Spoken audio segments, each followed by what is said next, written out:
Hey, everybody, welcome. Thanks for joining us today for Pietra's Friday installment of our Tariffs and Trade webcast. It's our last installment of the week. If anybody is interested in checking out previous recordings, please check out our new platform, Contrast. We have all of our recordings there. So today, compared to a few other sessions this week, we're going a little further upstream the supply chain into the world of materials, components, and global manufacturing. So we'll be joined by Jack today. Prince will be on in just a second. As regular attendees know, I'm Tyler, the customer experience lead here at Pietra, and am pleased to host this webinar series. Started as a one-off from the Liberation Day tariff updates. And we've gotten such good response and engagement that we've decided to do these on a regular basis, as our regular attendees will know. So quick introduction, Jack, thanks for joining us today. How are you? Yeah, good. How are you doing, Tyler? Thanks for having I'm me. doing great, thanks. So Jack Perkins of North Yeah. Star Sourcing.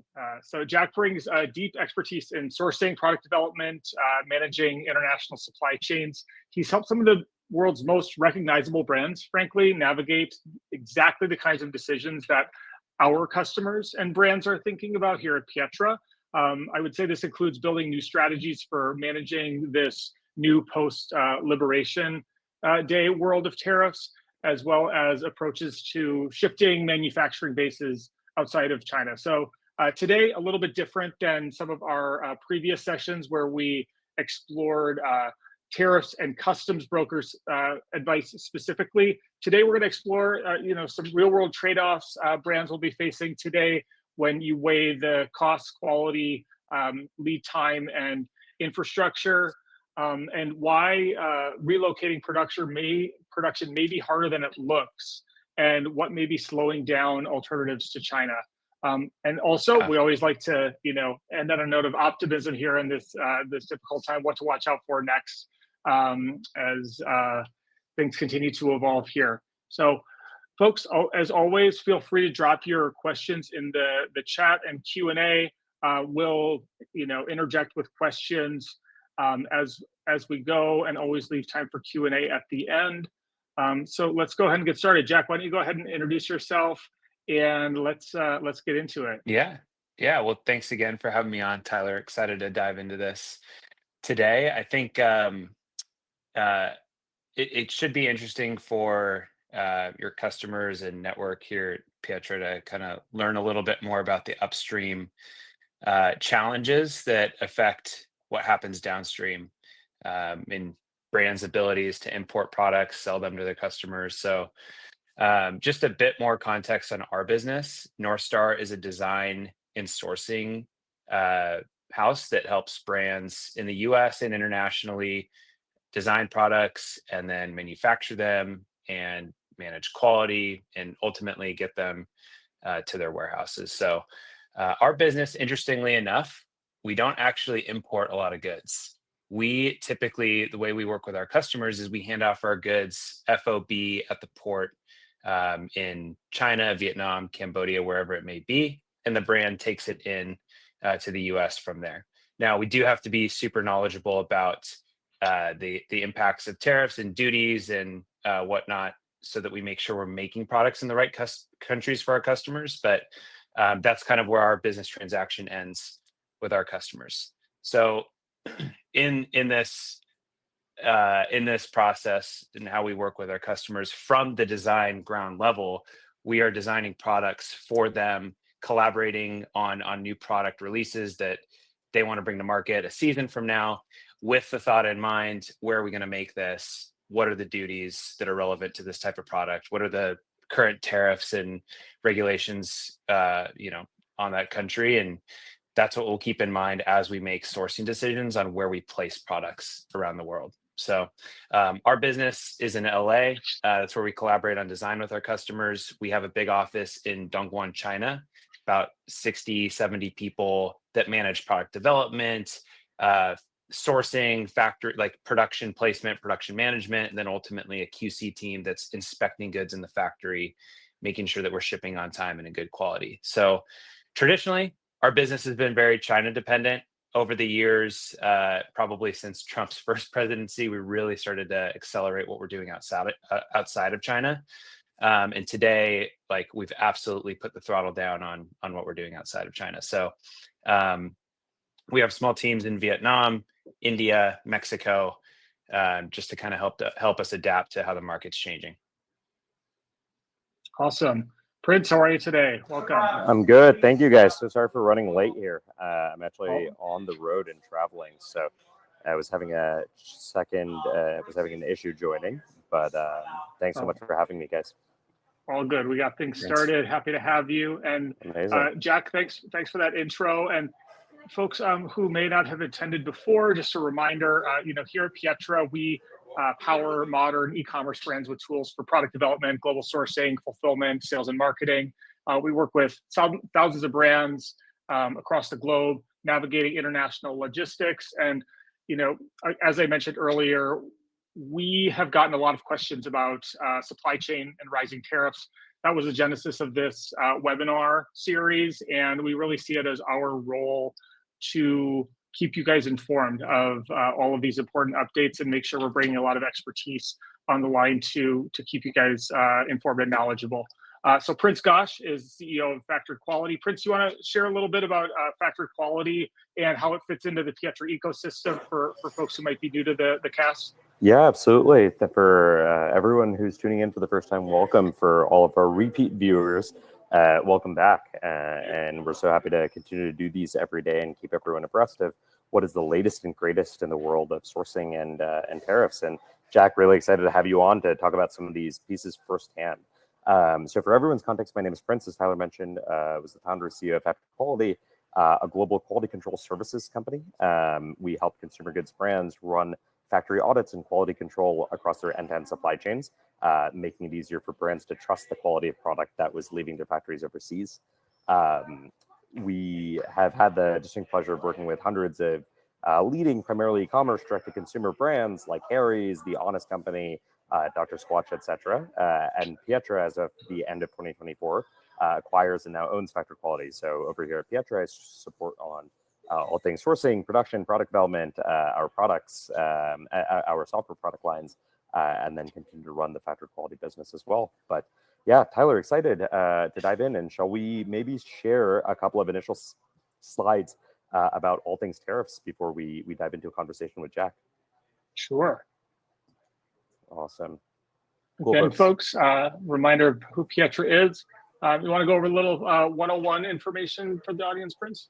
Yeah, absolutely. So again, just as a reminder, folks, Pietra is a global commerce enablement platform for the e-commerce industry. We help across the end-to-end product lifecycle, so from sourcing to production to freight, fulfillment, and then post-purchase distribution and sales. Pietra's built a suite of either software or services for every part of that journey or every leg. And the reason that we're here today is to chat about all things tariffs. And so for the last 3 weeks, we've been hosting this daily webinar. Jack is our guest for today with a number of other guests as well, to talk about what is the latest and greatest in the Trump administration's world and what's happening. Just as a reminder, our daily reminder to everyone, Tyler and I presume, Jack, you are not a licensed customs broker as well, correct? Okay, correct. So none of Jack, Tyler, or I are licensed customs brokers, so anything you hear on this call should not be taken as legal or financial advice. Please do speak to a licensed customs broker, of which we can introduce you to many if you do want legal or financial advice. But everything here is purely an opinion and should not be used to make concrete business decisions. So with that, why don't we hop to the next slide, Tyler? Awesome. So what we've been putting together here, folks, and we'll have soon a fifth column coming on soon, is the latest and greatest in the world of tariffs and supply chains. So starting from April 5th, which was Liberation Day, the day the Trump administration announced that they would start to impose import duties and tariffs on goods from countries all across the world, China, India, Vietnam, Mexico. We have been running this webinar, and every week have kind of been keeping this table up to date. As of right now, import tariffs remain at an all-time high, anywhere from 125% to 245% import duties on goods coming in from China. There has still continued to be a temporary hiatus for that 90-day hiatus on import duties from other countries apart from China. And as of today itself, so quite literally as of this morning, the latest news is de minimis, which was historically the import duty loophole that many importers used to import products that were underneath $800 in value, has now been closed. And so all of those parcel goods that are being imported into the US will now be subject to a duty or to a tariff. So please do speak to the please do speak to your licensed customs broker to advise on how to pay duties and tariffs for those goods. But Jack, anything I missed here in kind of a synthesis or summary? Anything else you want to add for the audience about what is the latest and greatest and kind of where your headspace is at? I think you kind of nailed it, Prince. One thing, I'm just going through what I read in the Wall Street Journal, but saw today that China and the US could be coming to the deal table here soon, with fentanyl kind of being the subject that gets talks started. So interested in keeping an eye on that. We at North Star find it very, very, very incredibly hard to believe that these 145% tariffs are going to stay status quo forever. So we, along with a lot of the brands that we work with, are kind of just waiting to see what happens, which has slowed things down a lot. And there's going to be effects of that felt in the US economy for sure. But we're thinking in the next few weeks, there could be some movement, and it looks like the two sides are starting to talk. So as of this morning, that's what that's what I saw. So Cool. we'll see how that progresses. Totally makes sense. And why don't we maybe double down, and Tyler, we can maybe even stop screen sharing and just move to more of a conversation here, Jack. But why don't we double down on kind of how you guys as an importer and as a business are thinking about this? So obviously, like you said, hey, there's conversations that are maybe happening between the Chinese government and the American government. Are you placing your bets on there being a trade deal to be had? Are you actively thinking about resourcing? Like, how do you kind of advise to those folks operating in this situation here? Yeah. Our approach to this, like with everything right now, is just creating as many options as possible. So like I said, like we've been in China for a long time. We started our business in 2003.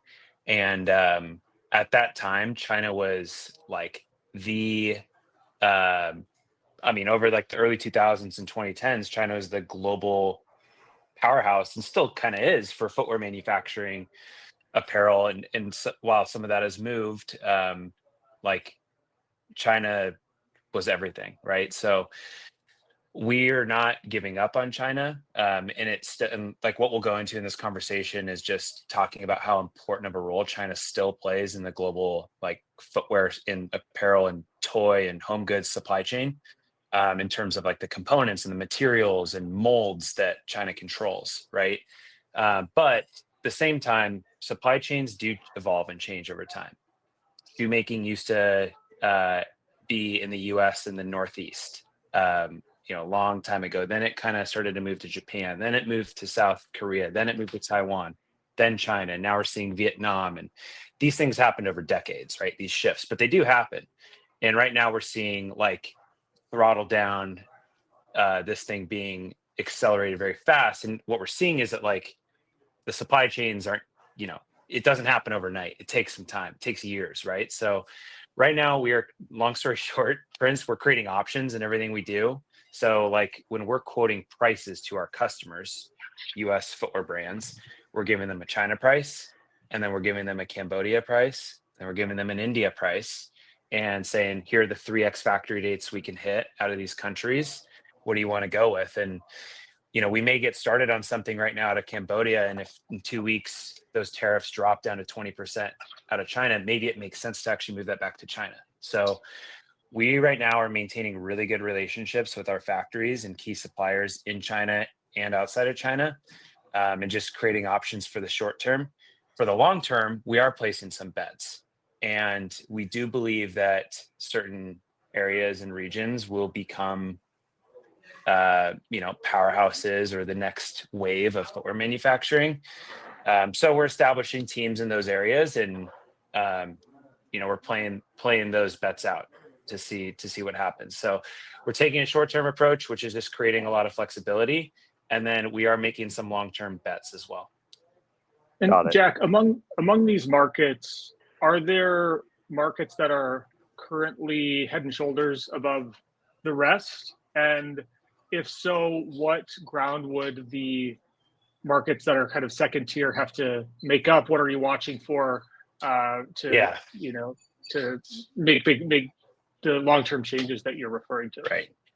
So number one is still China, which is why this is so difficult for so many US brands today, especially the small and medium-sized brands, and also like the Walmarts of the world and the Targets and the price point, um, sharp price point goods.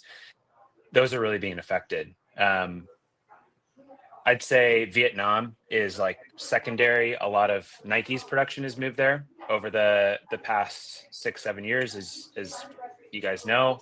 And Cambodia is right there as well a little bit, and we're starting to see in Vietnam and Cambodia like core pieces of the supply chain infrastructure moving there as well, which is really the most important thing that makes moving out of China so difficult in the first place, because China has all of that right there. The molds, they got the synthetic leathers, the fly knits, the laces, the eyelets, like all of that infrastructure is right there, and close to these development centers and factories that ultimately make the finished good. So what we're seeing right now is Vietnam probably in second place in terms of like their own mold or their own outsole factories, their own like synthetic material factories popping up and being close to the finished goods assembly manufacturers, which makes manufacturing make sense, right? And helps you get to the cost that you need. So that's kind of what we're seeing, what we've been seeing. China moving to Vietnam, Cambodia, and then further out into Bangladesh, Indonesia, India. That's happening, but it's a little bit more challenging because the infrastructure is lagging behind. A lot of those countries still require the components being shipped to them from China, for example. So that adds lead time and cost to the finished good. Makes sense. And one bit of feedback we've gotten from our smaller brands we work with is that these factories are at capacity and beyond in Vietnam. Are you hearing the same thing? Oh yeah. Yes, definitely in a big way. It's like it's like the Wild West out there in terms of trying to get capacity locked down. And Vietnam is just not that big of a country, and it doesn't like this could be completely wrong, but I've heard if Vietnam was a factory, a shoe factory, it would have 4% of China's total production capacity. So Wow. you have this small country with good factories, but like not a lot of them in comparison to China. And you have Adidas and Puma and Nike and Skechers and all of these brands that are flooding to these factories trying to reserve space. And what happens when there's an excess of demand and not enough supply? The cost goes up. So the expectation that Vietnam or Cambodia can make the same shoe out of China for, within, a reasonable 5 or 10% of the same cost, not always the case. Factories are, you know, they're business people and they see an opportunity, and you know, they're the prices are going to be higher because the demand's so heavy right now. If that makes sense. Totally makes sense. Jack, when you think about sourcing to a new supplier, what are the key kind of criteria that you keep in mind? Is it cost? Is it parity of quality? Is it speed, lead times, turnaround times, MOQs? Like, tell us a bit about your guys' sourcing criteria. Yeah, that's a great question. For us, quality is the most important thing. First and foremost, there has to be excellent quality, or else like we're not going to get repeat business from our customers. If we ship shoes that are falling apart, or they don't fit, or have big material issues, like we're going to lose repeat business. So quality has to be excellent, which does make it a little bit challenging on price, right? Typically the factories that have more automation, that are lights out delivering on quality, got to pay for it. And that can be a challenge, but quality is number one. For first and foremost, that's very important. Number two, I would say the availability of the supply chain and our ability to manage it. Like I said, we have an office and a team in Dongguan, China. At the moment, we don't have a team in Indonesia.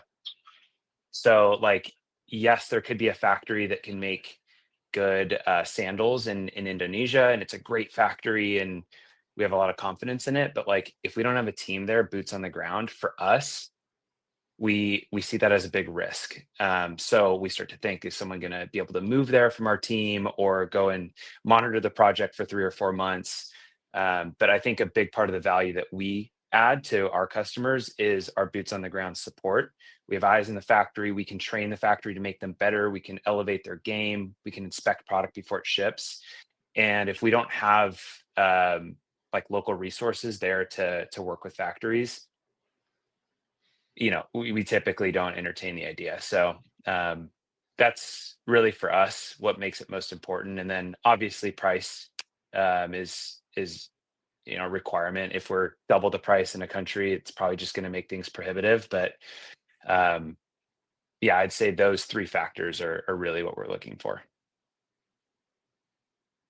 Sorry, looking to unmute here. No, it makes a ton of sense. And a line there. Where do you see new sourcing projects typically go wrong? Like what in cases that you can share where you've onboarded or started to work with a new factory partner, Jack, and things haven't gone according to plan? What has been sorry, what has typically been what has typically been the reason that has happened? Yeah, it can be all sorts of different reasons, but I think one biggie is details from the start. I mean, you guys know what it's like to create a product, right? Like it's you have to have the details right. You're going to go through product development. You're going to get a sample back that maybe doesn't look good. You have to iterate on it. That adds a month to your timeline to launch a new product. So I would say, like, where sourcing projects go right, you have someone that has complete ownership of the details that they're giving us. So that means the customer is very motivated.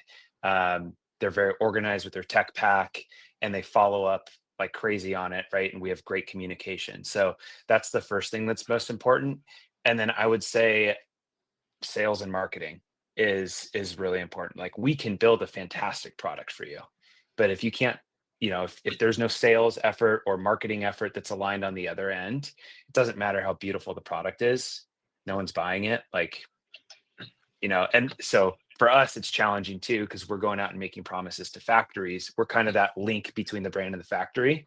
So we're trying to get the factory's commitment to it. And we can leverage some of our, like, the stuff that we do for bigger customers to get like a new customer in the door, for example. But what really makes things successful is we execute and nail a beautiful product, and then the brand, our customer, is able to sell it and market it.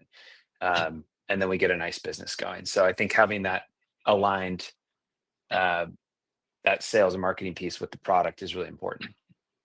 Completely.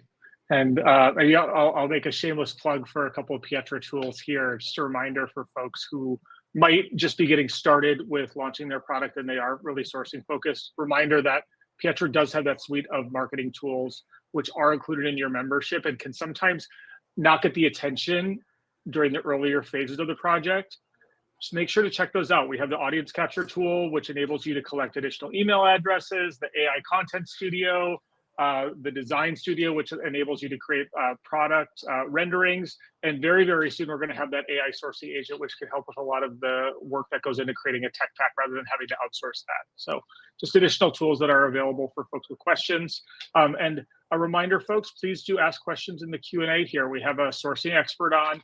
I talk to a lot of folks who are in the sourcing phase of their project, so it doesn't have to necessarily relate to shoes or tariffs on shoes. Go ahead and ask those questions, and we'll make sure to get those answered for you. Cool. Jack, why don't I ask let's ask a bit of a tactical question. So when entering into a new country with a new supplier, many of our brands, one of their big worries is, hey, look, how am I as an emerging brand going to be able to find space or get a factory to work with me that is a reputed factory that works with some of the other largest companies in the world, right? The Nikes, the Adidases, the Lululemons, the Under Armours of the world.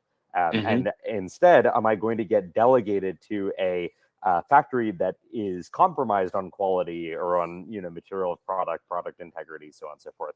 So how do you think about addressing this with an emerging brand? That is a really good question, Prince. It's very difficult, especially right now as these factories outside of China, they have everyone knocking on their door, and people are lining up to do business with the best factories across the world. I think it's tough. It is really tough to compete for space and for their energy and attention. I think what you can do as a new business owner or someone that's trying to bring a product to market and compete for space in these factories, um, relationships are everything. So if you can make an in-person visit to that factory, shake their hand, go out to lunch and build that in-person relationship, that's invaluable. Sending an email inquiry with your tech pack and a target price is never going to get you anywhere with these guys. Um, it just won't. So if you can plan a trip, make a little vacation out of it maybe, and spend some time in Southeast Asia or wherever your factory is and meet these people in person, that is like the number one thing, as old school as that sounds, that I think gets you in the door in priority. I know that Pietra has a sourcing marketplace that can connect new emerging brands with a lot of suppliers. North Star, we can also be a resource. Um, Even if we don't provide any of our services, happy to connect people with manufacturers that we know. And then I think your follow-up skills, being detail oriented in what you're handing off to the factories, you want to make this as easy as possible for them. So as detailed and prepared as you can be in your handoff of the product that you're looking to make to the factories, super important. Um, and then I think payment terms as well. Things that we're thinking about right now, even for our, I mean, we make millions of pairs of shoes, and things that we're looking at for negotiation leverage with factories is, hey, can we pay you earlier instead of net 90 payment terms? Can we pay you upon shipment? Can we, um, how can we be creative to make this more of a guarantee for you that you're going to get paid? I think a lot of factories right now are worried about that, and I think they're worried about a brand's ability to pay them, especially with all of the crap that's going on in our country right now, people canceling orders, and factories are making investments in other countries, setting up these new factories, bringing on new workers, buying equipment. They want to get paid. So I think thinking creatively about how you can financially support or make it easier for them, that's also another thing you could consider. That's interesting. Can we maybe double click on a point you just made about countries making deals outside the U.S.? I think I'm based in the Mhm. U.S. We're all based in the U.S. here. Right. I'm guessing most of the audience here is based in the U.S. What's happening outside of us? You mean in terms of like new factories being built? New factories being built, deals being made with countries, Yeah. ex-US. Yeah, I think it's a really interesting kind of macro topic. Yeah. So like what we're experiencing or what we're observing is like a lot of the factories that we've been working with in China for 10, 15 years, um, they have been purchasing factories or land or leasing existing factories in countries like Cambodia and Vietnam or Bangladesh, or um, and they've been purchasing equipment for those factories. They've been training the local workforce, and those are the types of factories that we stay close with, because if things change and we need to go back to China, we can. But they also have an option outside of China that we can utilize. So that's what we're seeing around Southeast Asia. In India, it's interesting. Which India, I alluded to countries that we're taking a bet on earlier in this call. We are taking a bet on India. We think that that is absolutely going to have a very strong future in the world of footwear and apparel manufacturing. Just the amount of labor, there's 1.3, 1.4 billion people in India. There's a ton of investment happening right now. But what we're seeing in India, it's just interesting, is a lot of the investment is local, from local Indian people versus like Taiwanese manufacturers that are opening up a factory there. And I think it's a little bit harder for like China to make investments in India because of local laws and regulations that the Indian government has. So we're seeing there's like a lot of the local Indian business people are making those investments themselves. And so very interesting to observe that happening there. And then Southeast Asia, it's contrasted with the existing Chinese factory owners opening up their own facilities in where the investment environment is more friendly in Southeast Asian countries. So interesting to see the differences in the two regions. Very interesting. Super, super interesting.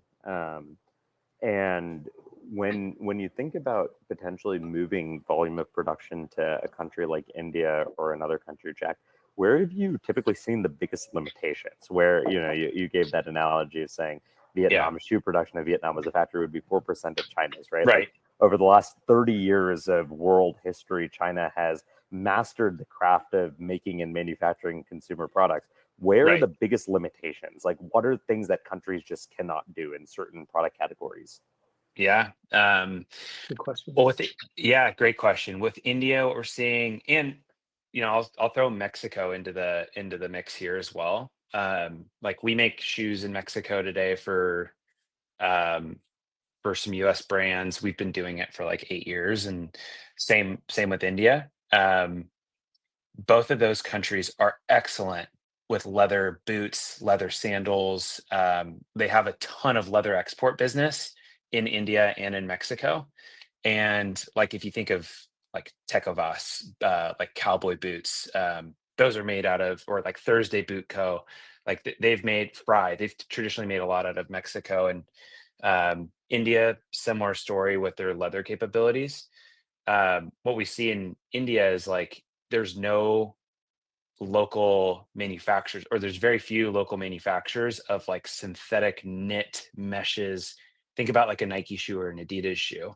The upper material is lightweight knitted mesh jersey material, and those fabric suppliers are all in like one area of China, the Xinjiang, like Fujian region.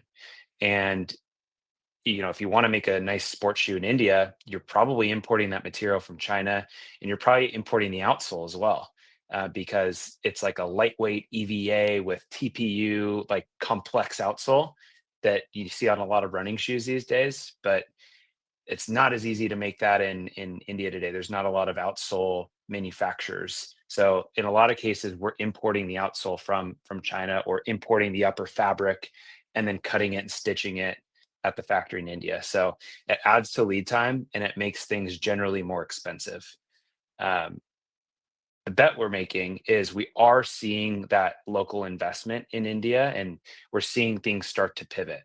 So there's a lot more like local EVA outsole factories popping up. There's more like footbed, like memory foam footbed suppliers and synthetic material suppliers popping up in India. So we're starting to see a shift, but this is something that's going to take like 2-3 years, and it doesn't happen overnight. So things are probably going to cost more, you know, that are coming out of India in the short term, but long term, we do think that it's going to become like the economies of scale are going to get a lot better. Yeah. We'll get a question here from CEO, our audience member today, asking about any personal experiences visiting India and Mexico. Jack, have you visited both? And Prince, I know you've Yes. visited both. Yeah. I guess I'll tag a question onto that. So in addition to any interesting stories or experiences, I would love if you could compare and contrast doing business in China versus India versus Mexico. Are there cultural considerations? Is business just done differently there? Is it more or less the same? Yeah. All about good communication? What's your perspective? Good margaritas in Mexico. Yeah, I read that question. That we know. Like, you probably don't want to hear about my college spring break experience, but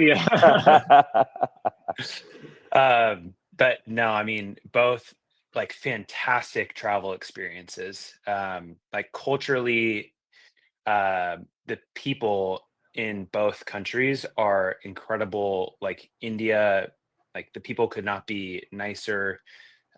Food's amazing. And like people generally just want to help you, are interested in Americans. And I've had great experiences traveling in both countries. I was just in India in November, and in Mexico. Leon is the city that we do a lot of our manufacturing in. It's in central Mexico, in Guanajuato, and Leon is awesome. Like the infrastructure in Mexico is definitely much better than India at the moment.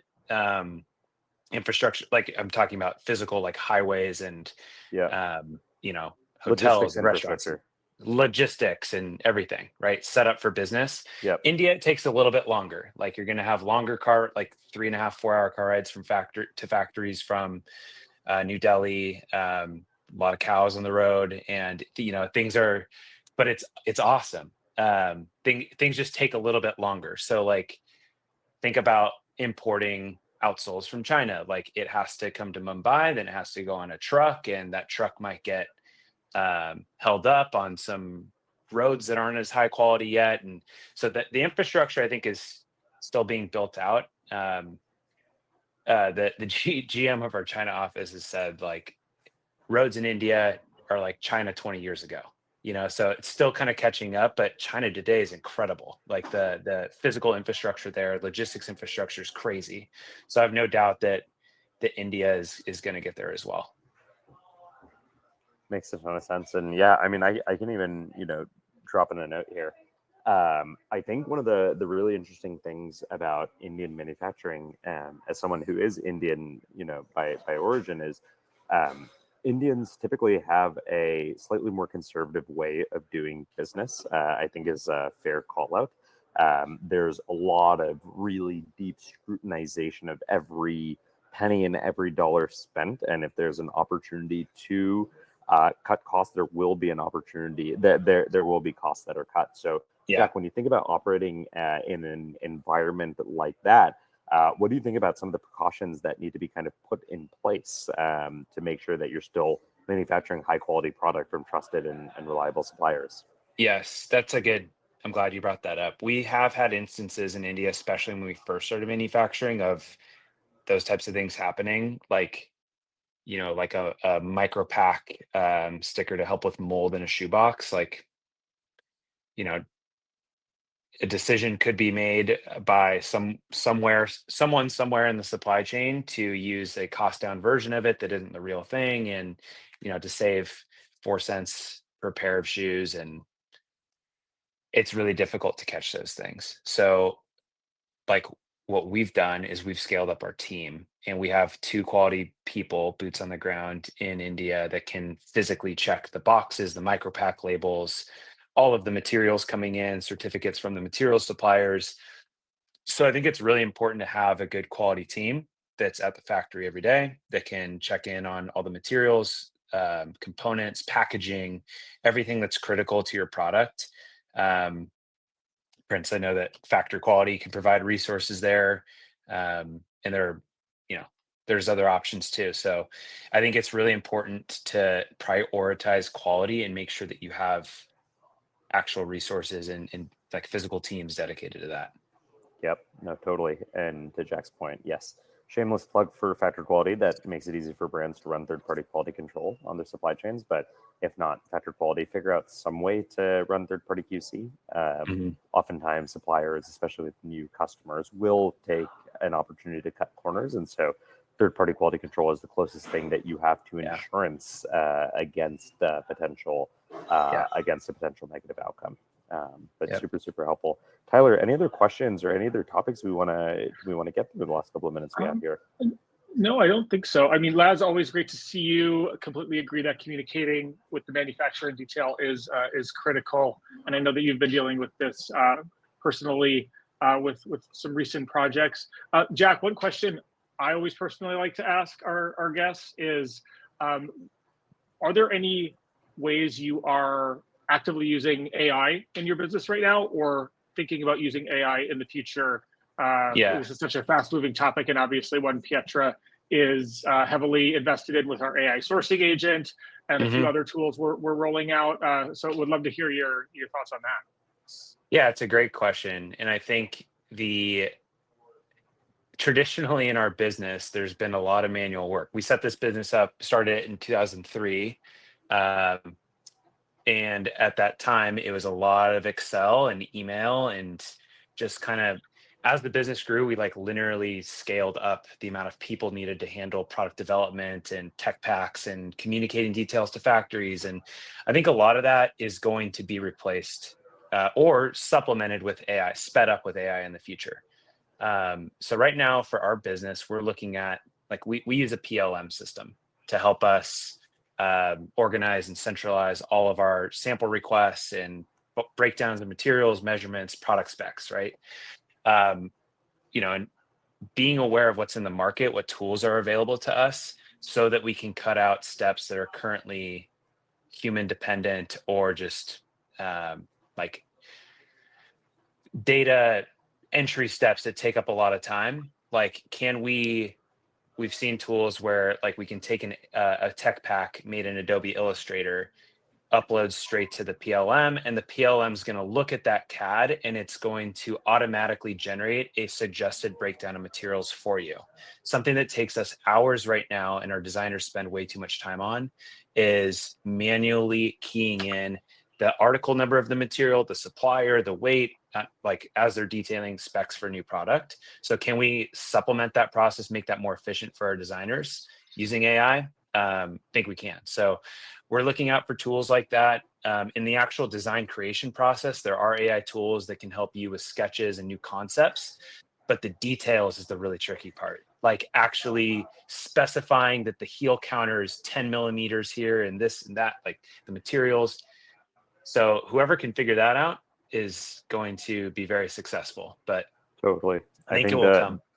The devil is ultimately always with the details with these Yeah. different pieces. And I think there's a lot that AI can optimize and automate. But ultimately, some amount of human in the loop intervention, I think, will be needed for these fine pieces. But Totally. Jack, this was great. Tyler, anything else we want to cover for today? Well, and Jack, we always like to wrap up with ensuring that our audience and anybody who sees this cast can get in touch with you. So we'd love to hear if you're active on socials. Is there a particular platform that folks should add you on? And what's the best place to get in touch with you and your team? Yeah, just personally, if you want to get in touch with me, I can share out contact details after the call. You can always connect with me on LinkedIn, drop me a note, follow North Star on LinkedIn, and shoot us a note to our company page there if you prefer that. So yeah, those are probably the best ways to get in touch with us. But happy to have a conversation with anyone that wants to follow up on topics we discussed or just needs help figuring out sourcing strategies. Happy to take some time to chat. Cool. Excellent. And if you are a footwear or apparel brand that's looking for a trusted all-in-one end-to-end soup to nuts solution to help you source and manufacture, please do reach out to Jack at North Star Sourcing Group, premier footwear sourcing agent. So really great having you on the pod here today, Jack. As always, Tyler, what is a good place for folks to get in touch with Pietra for help with broad sourcing needs? Yes, for the Pietra folks in the audience, we are very responsive via the chat support bubble in the lower right-hand corner of your Creator Hub website. You can always reach out to my team at creators@pietrastudio.com. So via email, creators@pietrastudio.com. Please subscribe to our new contrast channel. All of the previous webinars will be stored here. We also share them on LinkedIn as well as our Pietra blog. So lots of ways to stay on top of all the content we're putting out and lots of ways to get in touch with us. Again, creators@pietrastudio.com. Thanks, everybody. I hope you have a great weekend. Thanks so much, Jack. Thanks, Tyler. Thanks for having me on, you guys. Bye, everyone. Great having you, Jack. Bye. See you. Bye.